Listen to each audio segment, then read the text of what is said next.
प्रेम से बोलिए शंकर भगवान की जय। सच्चे दरबार की जय। सभी गुरु भाई बहन की जय। क्या बात है, चश्मा तो जान मारता। अच्छा, गुरु जी के आशीर्वाद क्या बात है। आई आज शिव गुरु के चरण में हम सब गुरु भाई बहन इकट्ठा भइल बनी, सब शिव चर्चा के भजन होता। हमार मौसी बिया संगे आइल बिया और पूनम बहन, मधु बहन, नीरज बहन, सब लोग बैठल बा शिव चर्चा में। आ जितना लोग सुनता सबसे रिक्वेस्ट बा आशीर्वाद दी आ घंटी दबा दी ताकि कोनो गाना आवे तो सबके सुने के मिल जाओ, नोटिफिकेशन चल जाओ। क्या बात है। आई श्री धाम भक्ति चैनल के माध्यम से ई फटाफट में शिव चर्चा फटाफट जा रहल बा, तो आई आप सब आशीर्वाद दी। कहे के बा कैसे हो कि अरे हमारा ही शिव गुरु के अरे सामोली सूरतिया जिला हिलवले बा। अच्छा राजू कोई गो जिला हिला दिल बा ई शिव चर्चा। कितना हो कितना। जब हमनी के तैयार हो के शिव चर्चा में निकले निसन तो गाड़ियों सुने के पड़ेला, खाना बनाई, पोछा झाड़ू करी, कपड़ा धोई, सारा को धो के तब आवे निसन शिव जी के भक्ति में। तब वो शाम के जानी सन तो लोग के मुंह फूलल रहेला। कहेला लोग कि तो पागल हो गई बाड़ी सन, दिन रात घूम घूम चर्चा करत तारी सब। लेकिन हम सब गुरु बहन पूरा मंडली जोड़ के कसम खा ले बा कि जब तक रही जान तब तक धर्म ध्यान। सही बात बस। केकर ध्यान धर्म प्रियंका जी? गुरु जी के।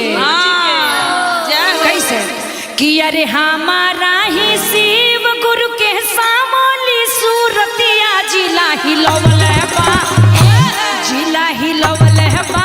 शिव गुरु के रूपवा नमोल जिला हिलवले बा, शिव गुरु के रूपवा नमोल जिला हिलवले बा, शिव जी के रूपवा नमोल जिला हिलवले बा।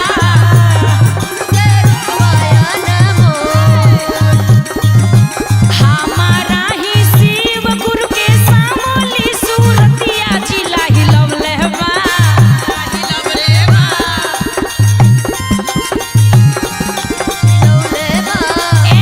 जिला हिलवले बा, शिव जी के रूपवा नमोल जिला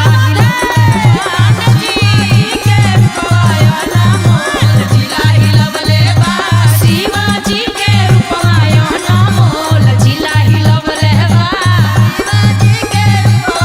नमोल जिला हिलवले बा। बोल हर हर महादेव की छा गइल पांडा जी।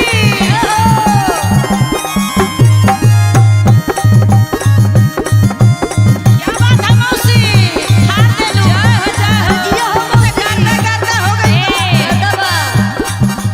शिव गुरु के माथावा में लामी लामी जटवा जिला हिलवले बा, जिला हिलवले बा।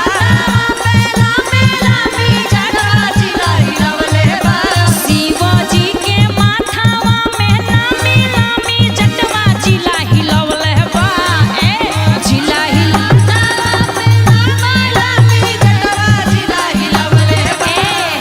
तो जिला हिलवले बा। जाटावा से बहे गंगा धार जिला हिलवले बा, जाटावा से बहे गंगा धार जिला हिलवले बा। अरे जाटावा से बहे गंगा धार जिला हिलवले बा, जाटावा से बहे गंगा धार जिला हिलवले बा। आहो जय हो मौसी, मौसी एकदम खुश भी रे। सीधा जिला हिलावता आके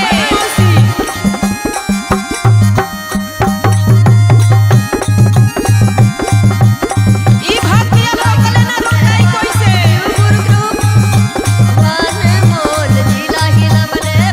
शिव गुरु के गानावा में सोरो के माला जिला हिलवले बा, शिव जी के गानावा में सोरो के माला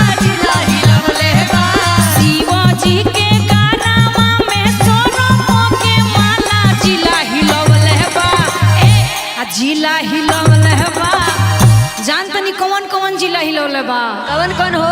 छपरा, सिवान, गोपालगंज, आला, बलिया, बक्सर, यूपी, बिहार आ समस्तीपुर, दरभंगा सारा जिला हिला देले बा।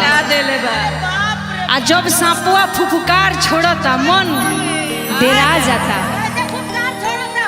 कि जिला हिलवले बा, कि जिला हिलवले बा। कैसे तो सांपा वहाँ छोड़ेला फुफकार, जिला हिलवले बा। सांपा छोड़ेला फुफकार, जिला हिलवले बा।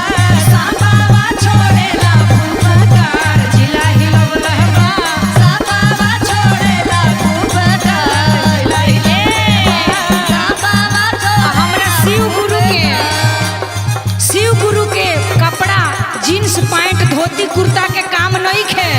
अच्छा क्या काम बा? शिव गुरु के तो मिर्गा के छाला पर जिंदगी कट जाए के बा। ई तो बात सही बा, हमनी के देख के अपने कुछो ना रखनी। अरे शिव गुरु के डाढ़ावा में मिर्गा के छाला, जिला हिलवले बा। शिव गुरु के डाढ़ावा में मिर्गा के छाला, जिला हिलवले बा। शिव जी के डाढ़ावा में मिर्गा के छाला, जिला हिलवले बा। जिला हिलवले बा। कि अरे सिसिया लोगवा बोले जयकार, जिला हिलवले बा। सिसिया लोगवा बोले जयकार, जिला हिलवले बा। सिसिया लोगवा बोले जय जयकार, जिला हिलवले बा। सिसिया लोगवा बोले जय जयकार, जिला हिलवले बा। गायावा में सजवा के हार, जिला हिलवले बा। गायावा में सजवा के हार, जिला हिलवले बा। प्रेम से बोलिए भोलेनाथ की जय। सच्चे दरबार की जय। प्रेम से बोलिए भोलेनाथ की जय। मैया पार्वती की जय। सच्चे दरबार की जय। आई ए शिव चर्चा में उपस्थित सभी गुरु भाई गुरु बहन के हम प्रियंका पांडे, साथ में पूनम पांडे जी, सब गुरु बहन मधु पांडे, नीरज प्रिया जी, सब केहू के तरफ से प्रणाम बा। प्रणाम स्वीकार हो और आशीर्वाद मिले। आई श्री भक्ति धाम चैनल और शिव चर्चा चैनल के माध्यम से रोज एगो दूगो गाना हमनी सबके शिव चर्चा के रिलीज होता। आप सबसे रिक्वेस्ट बा चैनल के सब्सक्राइब करी, लाइक कमेंट शेयर जरूर करी और अपन आशीर्वाद दी।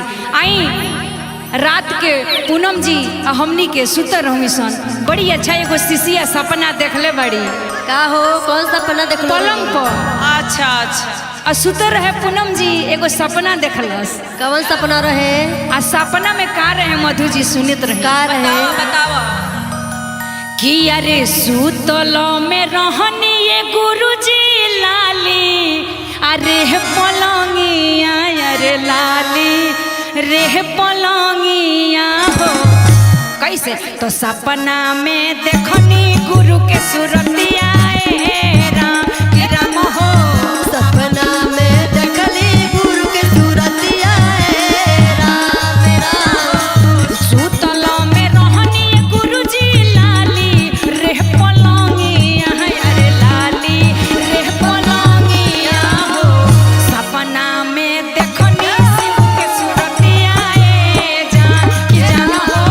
सपना में देखली गुरु के सूरतिया, राम हो। सपना में देखली गुरु के सूरतिया, राम। झूठे तोरी बोलिया शिशिया, झूठे तोरी बचनिया, अरे झूठे तोर बचनिया हो।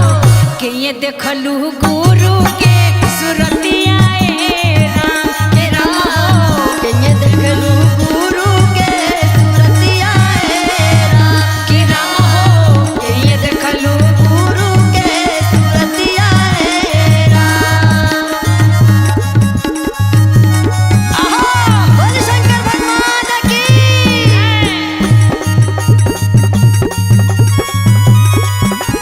जाहो।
सांघवा में बाड़ी पार्वती देवी मैया, अरे पार्वती देवी मैया हो।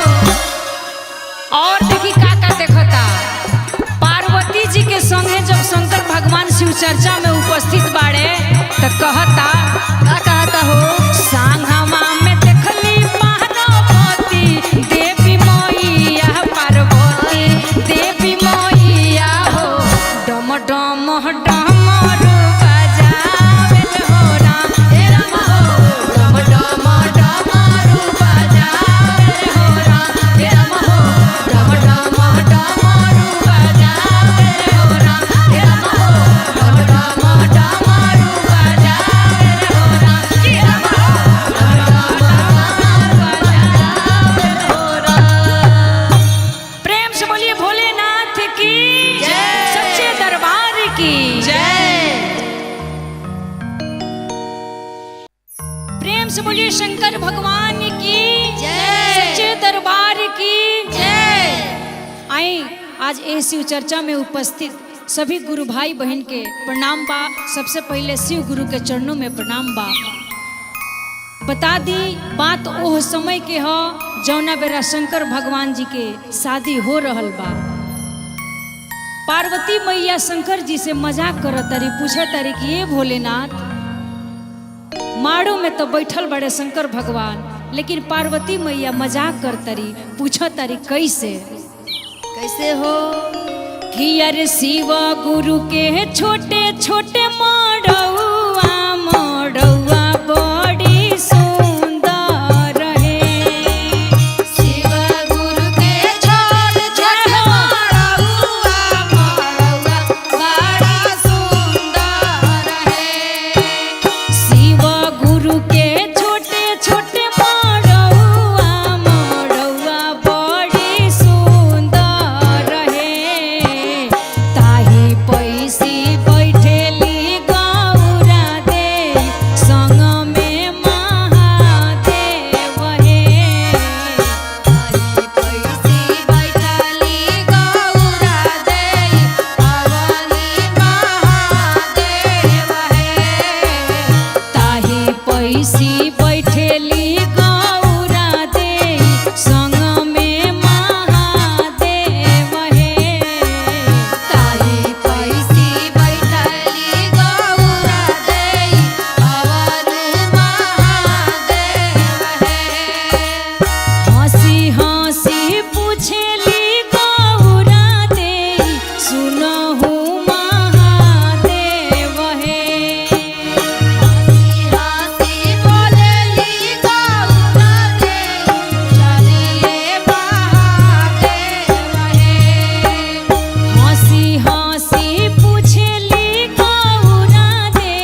प्रेम से बोलिए शंकर भगवान की जय। वो सच्चे दरबार की जय।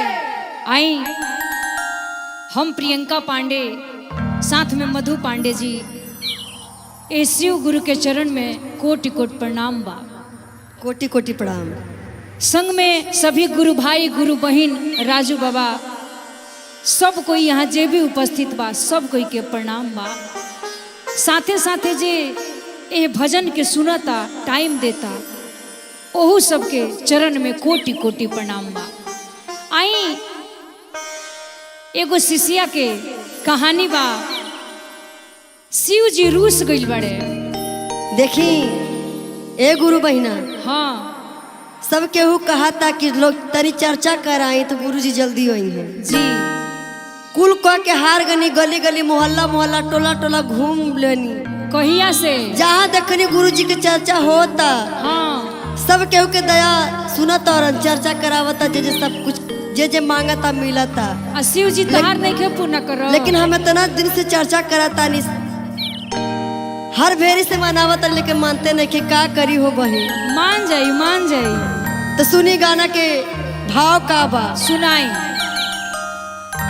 अरे कैसे मानी है अच्छा हे शिव गुरु, कैसे मानी है मान जाई है कि शिव जी रूस गईले गुइया, कैसे मानी है जी रूस गइले गुइया हो कैसे मानी है। हो शिव गुरु रूस गईले गुइया, कैसे मानी है। अरे कैसे मानी है शिव गुरु, कैसे मानी है, कैसे मानी है शिव गुरु, कैसे मानी है। शिव जी रूस गईले गुइया, कैसे मानी है। शिव गुरु रूस गइले गुइया कैसे मानी है। शिव गुरु रूस गइले गुइया कैसे मानी है। अरे ऐसे मानी है सुनो ऐसे मानी है। कैसे हो? ऐसे मानी है सुनो ऐसे मानी है। शिव जी रूस गइले गुइया तो ऐसे मानी है। शिव गुरु रूस गइले गुइया कैसे मानी है। शिव जी रूस गइले गुइया कैसे मानी है। अरे कैसे मानी हो। का करे के बा सुनो। भंगिया लावो लावो धतूरा पीस के तू पियावो। भंगिया लावो लावो अरे कुल का के हार गई नी प्रियंका जी। भंगिया लावो लावो धतूरा बेल पतैया ले आवो। भंगिया लावो लावो धतूरा बेल पतैया लावो। सब कुछ ले आके आ भोले बाबा के शरण में चढ़ावो। अरे कुल का के हार गई नी ए सखी। गंगा जल ले आके अपना शिव जी के चढ़ावो। गंगा जल ले आके अपना शिव जी को चढ़ावो। अरे गंगा जल ले आके अपना भोला को चढ़ावो। गंगा जल ले आके अपना भोला को चढ़ावो। तो सरवा है माथा नीचे झुकावे के पड़ी। अरे कुल को लेनी। तो सिर झुका लहतानी भूइया ऐसे मोनी है। झुकावतानी भूइया ऐसे मोनी है। सिर झुका लहतानी भूइया तो ऐसे मोनी है। ऐसे मोनी है हो ऐसे मोनी है। ऐसे मोनी है भोला ऐसे मोनी है। भूइया ऐसे मोनी है। सिर झुकावतानी भूइया ऐसे मोनी है।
मानी है अब रामई है नाही धुई